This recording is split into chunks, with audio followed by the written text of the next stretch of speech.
신종 펫샵이란 보호소로부터 돈을 받고 반려동물을 맡은 뒤 새 보호자에게 다시 돈을 받고 파는 형태의 신종 업종을 말해요. 신종 펫샵 법적으로 문제 없을까요? 네, 문제 없습니다. 신종 펫샵 없앨 방법은 없냐고요? 네, 있습니다. 사람들이 반려견을 끝까지 책임지고 키운다면 말이에요. 신종 펫샵의 문제는 국가에서 이들을 법적으로 관리할 근거가 전혀 없다는 거예요. 동물보호법상 동물을 구입해 판매, 알선, 중개하는 영업을 할 경우 동물 판매업으로 등록을 해야 합니다. 신종 펫샵들은 이 점을 이용해요.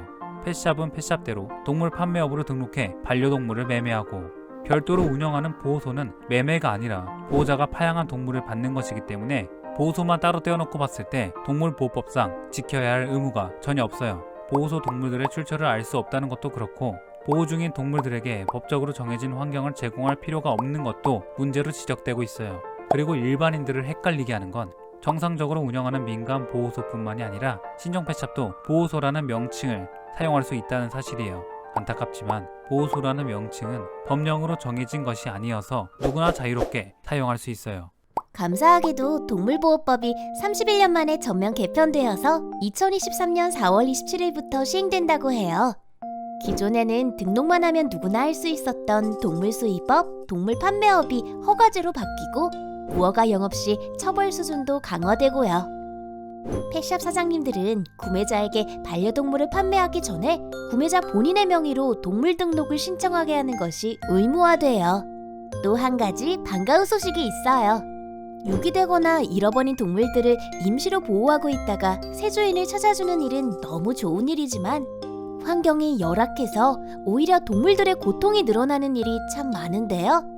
하지만 법이 개정되고 나면 민간동물 보호시설을 운영하길 원하는 사람들은 일정 기준 이상의 시설을 갖추어야 하고 지자체에 신고를 해야 해요. 4월 27일에 개편된 동물보호법이 시행된다면 우리나라도 다른 선진국처럼 단순히 동물을 생명이니까 보호해야만 한다는 게 아니라 국가 차원에서 동물의 삶의 질을 고민하고 개선시켜 나가는 동물복지사회로 나아가는 첫걸음이 될 거예요. 반려동물의 삶에 대한 대중들의 인식은 많은 것을 바꾸었고, 그 결과가 이번 동물보호법 전면 개편이에요. 그리고 수많은 관련 법안들이 세상 밖으로 나올 준비를 하고 있어요. 하지만 농림부 등의 관련 부처와 정부 정책의 방향성은 동물의 삶 자체보다는 반려동물 사업 성장에 초점이 맞춰져 있어요. 그래서 여전히 허점이 많고 신종 펫샵은 법의 테두리 밖에 있어요.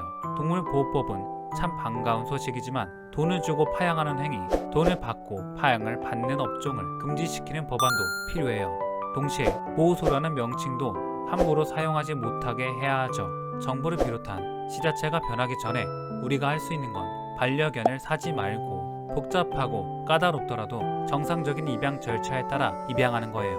쉬운 길을 택한다는 건 반려인들과 반려견 모두를 상처 입히는 일이라는 걸 기억해야 합니다. 복잡하지만 우리 돌아서 갑시다.